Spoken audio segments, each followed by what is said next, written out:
The next call is a split call. Jan Logie, 5 minutes. Thank you, Mr. Speaker. I rise to take a short call for the Green Party on this bill, which we are unfortunately unable to support.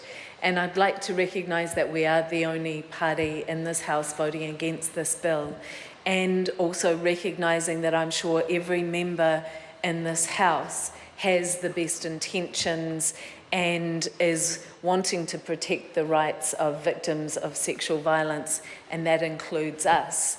The Green Party has taken a very, very strong role in this House on advocating for victims of sexual violence and domestic violence, and I have a very long history of working alongside victims of sexual violence, and that is where I am standing in that knowledge and that experience in my opposition to this bill.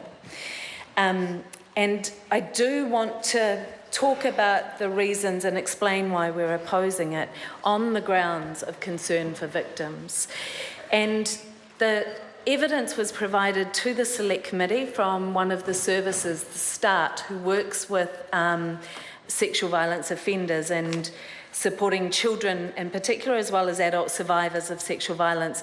And they opposed the bill. And they opposed it on the grounds of US research, and they outlined that this model was not effective. And I've heard New Zealand First speak and say, yes, but the US jurisdiction is very different to ours, and we don't have any evidence that says this doesn't work in like jurisdictions. We don't have any evidence that it does work either. And there is a very real concern with the 1% conviction rate that this will create a sense of safety for other offenders who have not been through our courts, which is 99% of them, that it will actually give them a cloak of, and this is also another very real concern with this, is that it will cost $146 million to implement. Now that's about 3 times the amount of funding that we got out of the Sexual Violence Victim Survivors Inquiry, and that was based on years of evidence and advocating for survivors. And here we have an unproven concept that will look good politically, that's getting about 3 times the amount of funding than is going towards victim survivors. And we also have $86 million of that coming from existing police baseline.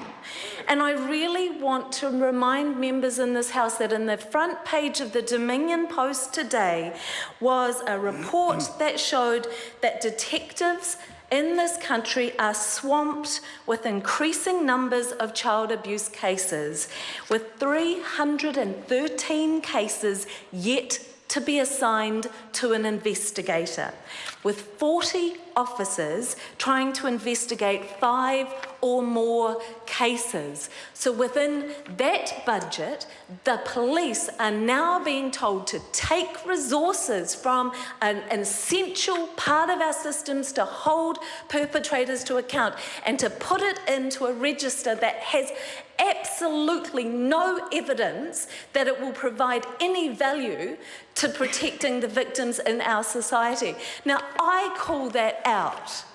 That is not what is in the best interests of victims and survivors in this country. When we have a 1% conviction rate and a proven program called Circles of Support, which was costing $25,000, I understand, had that funding withdrawn even though there's evidence to prove it works.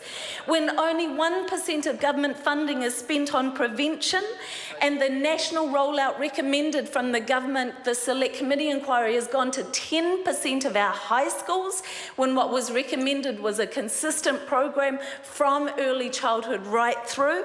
I call out spending $146 million on something that has no evidentiary basis, when this government says it's all about an investment approach and putting money into what is proven to work. There is no evidence that this is proven to work, and you are taking money from things that do.